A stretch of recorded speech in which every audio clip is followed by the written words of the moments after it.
L'homme ne vivra pas de pain seulement, mais de toute parole qui sort de la bouche de Dieu. Voici votre moment de méditation quotidienne.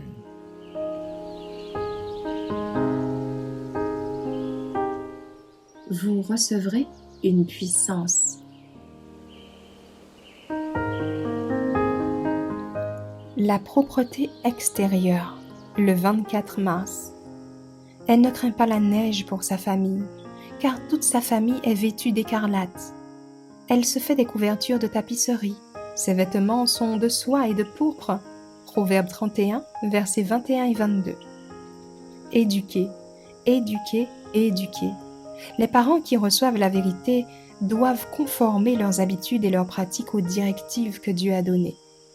Le Seigneur désire que tous se souviennent que le service de Dieu est un service pur et saint, et que ceux qui reçoivent la vérité doivent être purifiés dans leur disposition, leur tempérament, leur cœur, leur conversation, leur tenue vestimentaire et leur foyer, afin que les anges de Dieu, invisibles pour eux, viennent exercer leur ministère auprès de ceux qui seront les héritiers du salut.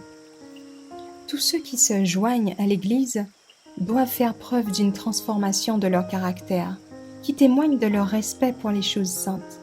Leur vie entière devrait être modelée selon le raffinement de Jésus-Christ.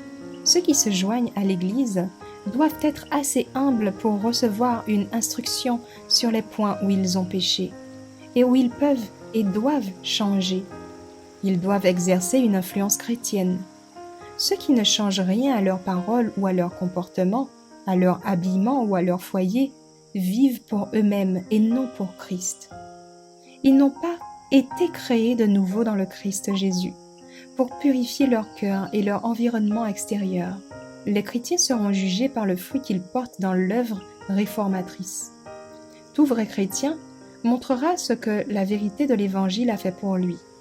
Celui qui a été fait fils de Dieu doit adopter des habitudes de propreté et d'ordre. Chaque action, aussi petite soit-elle, a une influence. Le Seigneur désire faire de chaque être humain une agence pour laquelle Christ peut manifester son Saint-Esprit.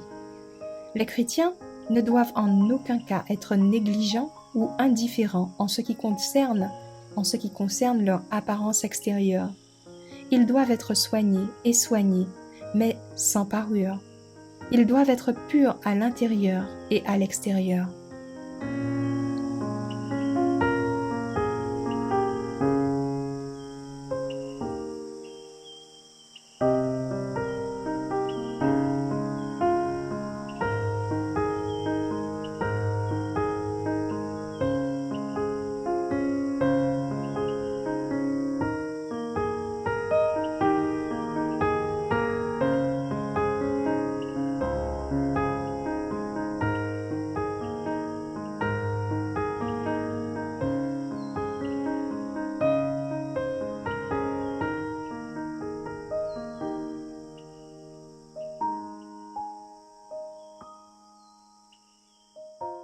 Merci d'avoir écouté cette présentation.